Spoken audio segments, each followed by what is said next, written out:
I will discuss about observation from the Ellingham diagrams. Observation from the Ellingham diagrams. இப்போ Ellingham diagram என்னென்னலாம் நம்ம observe பண்ணியிருக்கோம் அப்படின்னு பார்த்தீங்கன்னா ஃபர்ஸ்ட் ஒன் பாயிண்ட் இதை 3 மார்க் கொஸ்டினில் கேட்கலாம் அல்லது 5 மார்க்கில் கேட்கலாம். For most of the metal oxide formation for the most of the metal oxide ஃபார்மேஷனுக்கு ஸ்லோப் வேல்யூ பாசிட்டிவாக இருக்கும். பாசிட்டிவ் ஸ்லோப்னால் இப்படி இருக்கணும். டெல்ஜி நாட் வர்சஸ் டி போடுறப்ப இந்தமாரி கிடச்சா positive slope. Okay, for the most of the metal oxide ஃபார்மேஷனுக்கு slope value என்ன இருக்கும்? பாசிட்டிவாக இருக்கும். அதுக்கான ரீசனை எக்ஸ்பிளைன் பண்ண போகிறோம். என்ன ரீசன் அப்படின்னா, oxygen gas is consumed during the formation of metal oxide. For example, formation of metal oxide M + O2 gives metal oxide. So இப்போ மெட்டல் ஆக்சைடு ஃபார்ம் பண்ணுறதுக்கு இந்த மெட்டல் என்ன செய்யும்? ஆக்சிஜனை கன்சியூம் பண்ணிக்கும். ஸோ அப்படி கன்சியூம் பண்ணுறப்ப என்ன ஆகும்னா, which result in decrease randomness disorder. Okay, because of all entropy process. Entropy thermodynamicsல படிச்சிருப்போம் 11th standardல. Thermodynamics measure the randomness of molecular system. Disorder of molecular system. The disorder measure பண்ணக்கூடியதான். So ரேண்டம்னஸை measure பண்ணக்கூடியதான். So இப்போ ஒரு ஆக்சிஜனை consume பண்ணுறப்போ, ஒரு மெட்டல் ஆக்சைடு வந்து ஒரு மெட்டல் வந்து ஆக்சிஜனை கன்சியூம் பண்ணுறப்போ கண்டிப்பாக அங்கே என்னது ரேண்டம்னஸ் குறைய ஆரம்பிச்சிடும். Decrease the randomness. ஒருவேளை ஆக்சிஜன் ரிலீஸ் பண்ணிச்சு அப்படின்னா, எக்ஸ்பெல் பண்ணிச்சுன்னா அங்கே வந்து ரேண்டம்னஸ் இன்க்ரீஸ் ஆகும். So hence del S becomes negative. இது 11th ஸ்டாண்டர்டுடைய கான்செப்ட். Del S becomes negative. ஏன் நெகட்டிவ்னு சொன்னேன்? ஆனால் increase the measure the disorder. அதே ரேண்டம்னஸ் இன்க்ரீஸ் ஆனால் டெல்எஸ் பிகம்ஸ் பாசிட்டிவாக இருந்திருக்கும். ஸோ ரேண்டம்னஸ் வந்து டிக்ரீஸ் ஆகிறதெல்லாம் டெல்எஸ் வந்து பிகம்ஸ் நெகட்டிவ். என்ன reason?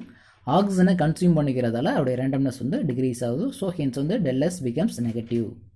So it's maximum T del S is positive in the straight lines. ஏன் டி டெல்எஸ் இஸ் பாசிட்டிவ் ஆகுது? Formula del G equal del H minus T del S. இதான் ஃபார்முலா நமக்கு தெரியும். Okay, del G equal del H minus del S becomes நெகட்டிவ்னு சொன்னோம் இல்லையா? Random decrease in randomness இல்லையா? Decrease means negative. So minus plus multiple தான் இருக்கும். ஸோ ப்ளஸ் ஆகும். So T del S is positive. So அதெல்லாம் நமக்கு பாசிட்டிவ் ஸ்ட்ரெயிட் லைன் கிடைக்கிது. இப்படி கிடைச்சா பாசிட்டிவ் ஸ்லோப் ஏன் கிடைக்கிது அப்படின்னா காரணம் வந்து சொல்லியிருக்காங்க. Again one more, for most of the metal oxide formation slope is positive. Metal oxide ஃபார்மேஷனுக்கு வந்து ஸ்லோப் வந்து பாசிட்டிவாக இருக்குது. என்ன ரீசன்னா, அந்த மெட்டல் ஆக்சைடு ஃபார்மேஷன் அப்படின்னா மெட்டல் வந்து ஆக்சிஜனை கன்சியூம் பண்ணிக்குது. Oxygen gas is consumed by the metal during the formation of metal oxide. So which result in randomness குறையுது. அப்படின்னா ஒரு மெட்டல் வந்து ஆக்சிஜனை சேர்ந்துருது.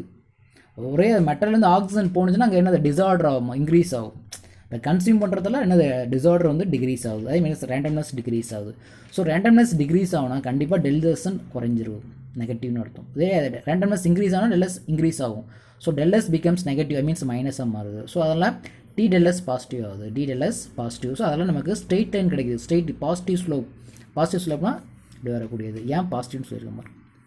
Okay, second point, the graph for the formation of carbon monoxide slope is negative. அதுக்கு எப்படி positive வருதோ அதுமாதிரி negative slope. எப்படி C+O2 கன்சியூம் பண்ணால் கார்பன் மோனாக்சைடு ஃபார்ம் ஆகுது.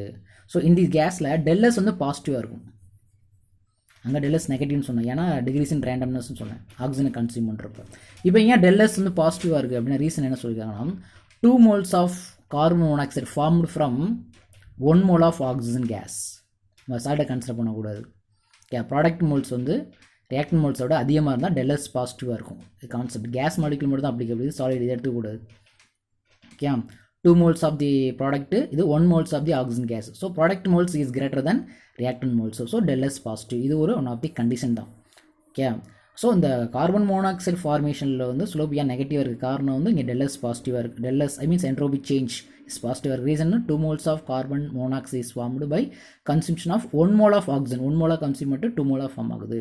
So indicates that CO is more stable when at high temperature. CO வந்து எப்போது most ஸ்டேபிள்னா at high temperature. That is negative slope. Positive ஸ்லோப்னா இப்படி இருக்குன்னு சொல்லியிருந்தேன், del G not versus temperature. So negative slope கிடைக்கிது for the formation of carbon monoxide. Okay, for example equation del G not equal to del H minus T del S. Del H minus T del S is positive சொன்னோம் இல்லையா?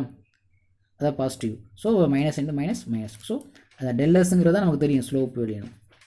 டெல்எஸ் slope இது வந்து X axis, இது இன்டர்ஸ்பெக்ட், இது Y axis அப்படிலாம் தெரியும். So இது வந்து ஸ்லோப் வந்து நெகட்டிவாக இருக்குது. ஸ்லோப் நெகட்டிவ்ங்கிறதுல இந்தமாரி டைரக்ஷனில் வரணும் டிக்ரீசஸ். ஸோ எப்போ அந்த கார்பன் மோனாக்சைடு மோஸ்ட் லோனா at high temperature it is indicate இது மூலம்